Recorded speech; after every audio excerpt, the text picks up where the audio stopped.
Does council want to come up here and view it and propose a response? Okay, that was today. That was today. That was a question that they had. Let's listen to the jury instructions and then we'll talk. To prove the crime of manslaughter, the state must prove the following two elements beyond a reasonable doubt. 1, Trayvon Martin is dead.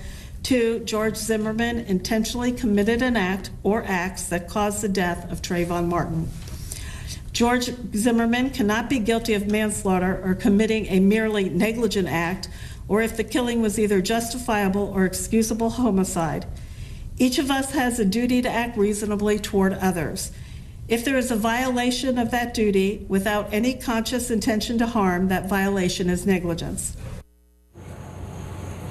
Okay, Paul Callan, you and I have been talking about this all night. You've been saying it's very simple to you. Did she lay it out simply in her instructions to the jury on Friday? Well, she did, and I got to tell you, the fact that, Sonny was just saying it's odd about the jury not coming back with that question. They should have been back an hour ago resubmitting their question on manslaughter. They're not resubmitting it. I'm thinking now you got 1 or 2 holdout jurors, and we're close to a verdict, and you know something, it could be an acquittal, because if in fact they're not going to bother to resubmit for another instruction, if they're going to convict a man for murder, they certainly would want another instruction on that. The fact that they're not resubmitting, very odd. Sounds like a juror who had the question is abandoning it now and maybe going along with the majority view. So this, of course, remains speculation, but I think the judge's charge was very clear, Don, and I think that this is a little bit of holdout jurors fighting over their position at the very end of jury deliberations. That's how I'm reading this. Yeah.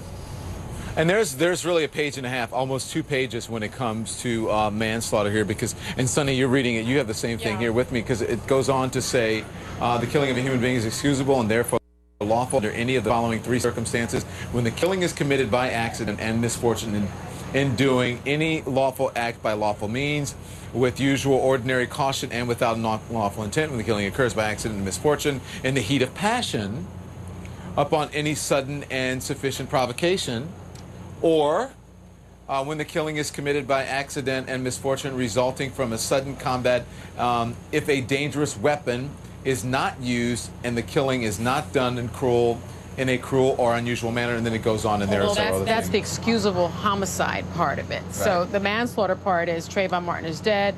George Zimmerman intentionally committed an act resulting in that death, that caused that death, and then it does describe ways in which he may not be found. I like to go slow. I like to go slowly when you says the killing of a human being is excusable and therefore lawful under any one of the following 3 circumstances. And you said that is what? That is about the excusability, possible excusability of manslaughter. Meaning in layman's terms. Meaning in layman's terms that you may not be guilty of manslaughter if what you did, there's an excuse for it. Right? If it's justified, or if there's an excuse for it. So that's what's interesting about this, because if they've gotten past second-degree murder, in my view, that means they may have already gotten past the excusability or whether or not it was justified, but maybe not. Here's a weird thing: when we're saying, I'm not saying, when you guys are saying they have gotten past second-degree murder, that means on the jury instructions, that could mean acquittal.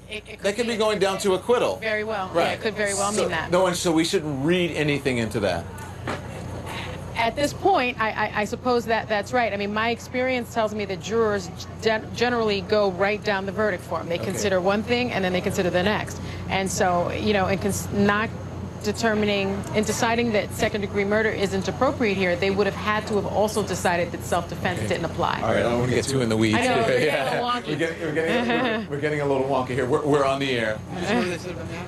No, hang on. Said she flew out of there, so everybody's scrambling out. Okay, so we're getting some information now from Mark Nejane, who just returned. He was in front of the courthouse. But stand by, Mark. We don't want to get that. We want to make sure. That it is accurate before we report it here on CNN. And with that said, there may be a development. We're back in a moment.